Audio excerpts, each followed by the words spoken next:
नमस्कार मित्रांनो, मी गणेश वणकर इग्नाइट अकॅडमीच्या प्लॅटफॉर्मवर तुम्हा सर्वांचे स्वागत करतो। आरआरबी मार्फत टेक्निशियनची जी शॉर्ट नोटीस आलेली होती ती ऑलरेडी आपण कव्हर केलेली होती। आता याची फुल नोटिफिकेशन, डिटेल नोटिफिकेशन जी आहे तर ते आलेली आणि आजच्या या व्हिडिओच्या माध्यमातून आपण ती जी आहे तर ते कव्हर करणार आहोत। तर बघा, रेल्वे कडून आलेली बघा CN 2025, तर हे टेक्निशियन या पदासाठी जे आहे तर त्यांना रिक्रुटमेंट करायचे, तर त्याच्याविषयीच आपण माहिती आता जाणून घेणार आहोत। तर यांच्या संपूर्ण 70 पेजचं PDF आहे, तर तुम्हाला देखील रिक्वेस्ट करेल की तुम्ही याच्यातले खूप सारे पॉइंट जे आहे तर ते वाचून ठेवा, कारण की ते तुम्हाला जे आहे तर ते नक्की कामात येतील। सगळ्यात आधी जर आपण डेट पाहिली शॉर्ट नोटीसची तर ती 21 जूनला आलेली होती। Opening date of online application हे 28 जून पासून सुरू होणार आहे आणि 28 जुलै पर्यंत चालणार आहे। म्हणजे तुम्हाला 1 महिन्याचा कालावधी जो आहे तर तो दिला जाणार आहे। 1 महिन्याच्या कालावधीत तुम्हाला जो आहे तुमचा फॉर्म जो आहे तर तो भरावा लागणार आहे। इथे लक्षात घ्या की तुम्हाला ऑनलाइन फॉर्म कशा पद्धतीने भरावा याच्या संबंधीचा व्हिडिओ आपल्या या चॅनलवर जे आहे तर तो तुम्हाला उपलब्ध असणार आहे, म्हणून तुम्ही हे चॅनल सबस्क्राइब करून ठेवा। चला, आणखी काय माहिती दिली त्यांनी? 2 पदांसाठी त्यांनी वॅकन्सी दिलेली आहे। इथं कोणते 2 पद बघा, technician grade 1 signal and technician grade 3 या 2 पदांसाठी जे आहे तर त्यांनी वॅकन्सी इथं दिलेली आहे। आणि याच्यामध्ये जे आहे तर ते लेवल 5 अँड लेवल 2 अशा 2 लेवलसाठी जे आहे होतं। त्याच्यानंतर 29,200 हे पहिल्याच इनिशियल पे, ज्याला बेसिक पे आपण म्हणतो। त्याच्यानंतर टेक्निशियन ग्रेड 3 19,900 हे काय आहे तर त्याचं पे आहे। लक्षात ठेवा बघा, लेवल 5 आहे म्हणजे त्याचं पेमेंट हे जास्तच असणार आहे, लेवल 2 आहे म्हणजे त्याचं पेमेंट कमीच असणार आहे। याच्यासाठी स्टँडर्ड पण B1 चा आहे, मेडिकल स्टँडर्ड आहे आणि ग्रेड 3 मध्ये वेगवेगळ्या पदांसाठी वेगवेगळे मेडिकल स्टँडर्ड त्यांनी तिथं दिलेला आहे। 18 ते 33 वयासाठी देऊ शकतात। 1/7/2025 रोजी तुमची वयाची गणना केली जाणार आहे। कधी? 1/7/2025 रोजी। आणि 18 ते 30 मधील उमेदवार टेक्निशियन ग्रेड 3 साठी अप्लाय करू शकतात। एकूण जर पोस्ट पाहिले टेक्निशियन ग्रेड 1 चे 183 आणि टेक्निशियन ग्रेड 3 च्या 6,055 असे 6,238 एवढ्या वॅकन्सी ज्या आहे तर ते इथं आलेल्या आहेत। 6,238 एवढ्या वॅकन्सी ज्या आहेत तर ते इथं आलेल्या आहेत। आता प्रत्येक आरआरबी वाईज, प्रत्येक पोस्ट वाईज वॅकन्सी ज्या आहेत तर ते व्हॅरी होतील, त्या त्यांनी शेवटी PDF मध्ये जे आहे तर ते दिलेलं आहे। तसेच त्यांनी काय सांगितले की candidates waiting for final results of educational or technical qualification are not eligible to apply. म्हणजे जर तुमच्याकडे या अंतिम दिनांकापर्यंत जो तुमचा फॉर्म भरणं चालू आहे 28 जुलै पर्यंत जर तुमच्याकडे येत नसेल तर तुम्ही फॉर्म भरू शकत नाही। अंतिम वर्षातील उमेदवार फॉर्म भरू शकत नाही।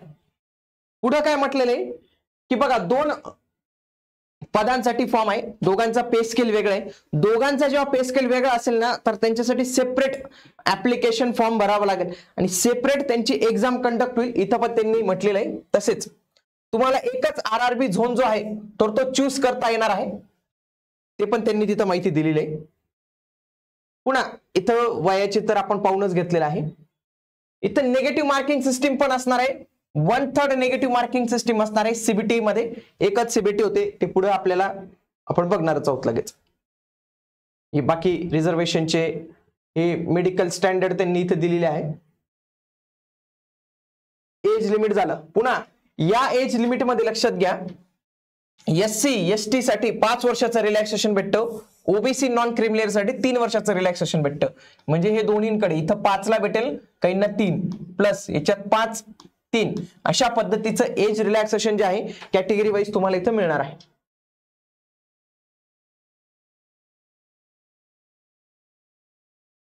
Application fees for general candidates ही 500 रुपये आहे।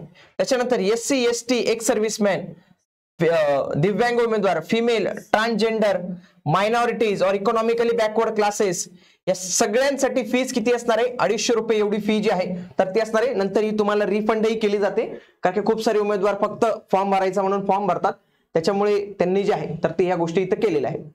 ओके,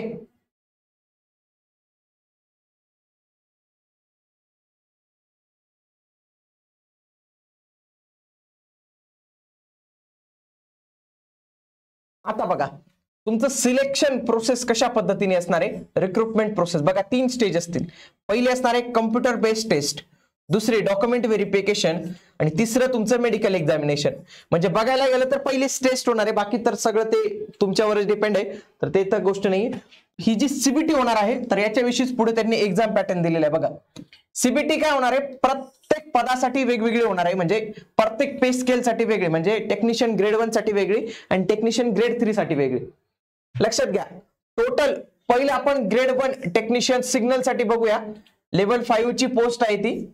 त्याच्यामध्ये 90 मिनिटं तुम्हाला वेळ भेटतो. 100 प्रश्न येतील. 1/3 नेगेटिव्ह मार्किंग सिस्टीम जी आहे तर ती असणार आहे. आणि जर मल्टिपल शिफ्ट मध्ये पेपर झाला तर त्याचं नॉर्मलायझेशन पण इथं होणार आहे. पुढे सिलेबस जर पाहिला तर हा संपूर्ण सिलेबस आपल्याला इथे दिसतो. त्याच्यामध्ये बघा जनरल अवेअरनेस हा एक विषय आहे. जनरल इंटेलिजन्स अँड रिझनिंग हा विषय आहे. Basics of computers and application हा एक विषय आहे. बेसिक सायन्स अँड इंजिनिअरिंग हा विषय आपल्याला पाहायला मिळतो. म्हणजे 1, 2, 3, 4 तर हे 4 विषय आपल्याला इथं पाहायला मिळतात. यांचं पुढे त्यांनी वर्गीकरण पण दिलेले की कोणत्या विषयावर ते किती प्रश्न इथं विचारणार आहेत. जसं की जनरल अवेअरनेसवर 10 प्रश्न असतील, 10 गुण.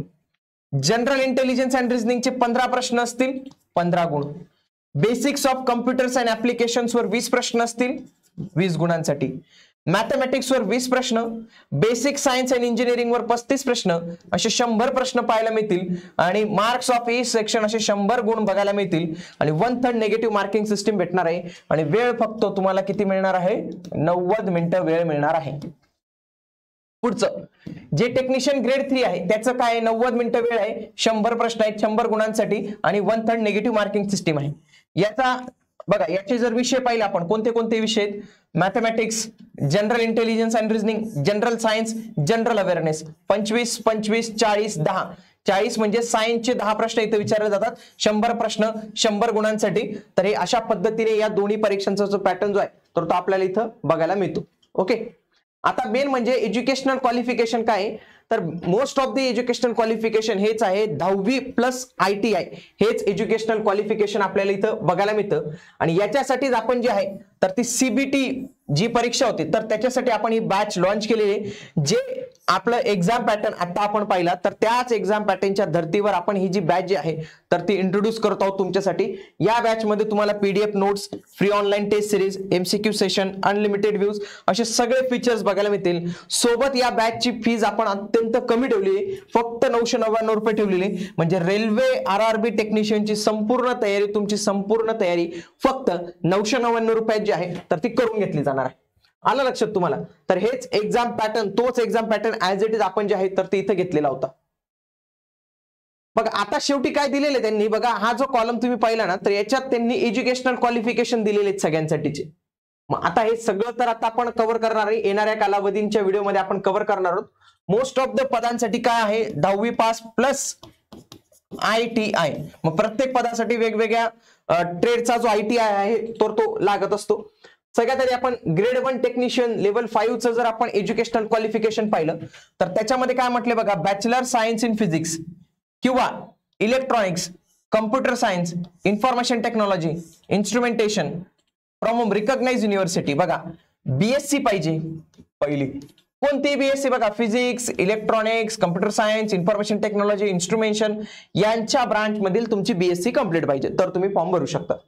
पुढे काय म्हटले, BSc in combination of any substream, म्हणजे ही जे वरती जे स्ट्रीम दिलेले आहेत तर त्यांचं जर कॉम्बिनेशन असेल तरी चालणार आहे. पुढे 3 year diploma in engineering in the above basic streams or in combination of any above basic stream or degree in engineering in the above basic stream or combination of अजिक. म्हणजे काय, डिप्लोमा पण चालणार आहे यांच्यातला, त्याच्यानंतर डिग्री पण चालणार आहे यांच्यातली, तर ते देखील एलिजिबल जे आहे तर ते इथं होणार आहेत. पुढे बाकी सगळ्या पदांसाठी तुम्ही जर बघाल तर 10वी प्लस ITI, ITI मध्ये वेगवेगळ्या स्ट्रीम जे आहेत तर ते दिलेले आहेत. सगळ्या पदांविषयीची संपूर्ण पात्रता आपण येणाऱ्या व्हिडिओज मध्ये जे आहे तर ते कव्हर करणार आहोत. आणि अशाच माहितीपूर्ण व्हिडिओसाठी तुम्ही आपल्या चॅनलला सबस्क्राईब करून ठेवा. आणि CBT ची तयारी करत असाल तर त्याच्यासाठी बॅच अवेलेबल आहे. इग्नाइट अकॅडमीचं ऍप डाउनलोड करा आणि तिथून तुम्ही ही बॅच जी आहे तर ती जॉईन करू शकता. अधिक माहितीसाठी दिलेल्या नंबरला कॉल करा. भेटूया आता आपण पुढील व्हिडिओमध्ये. तोपर्यंत जय हिंद, जय महाराष्ट्र, धन्यवाद.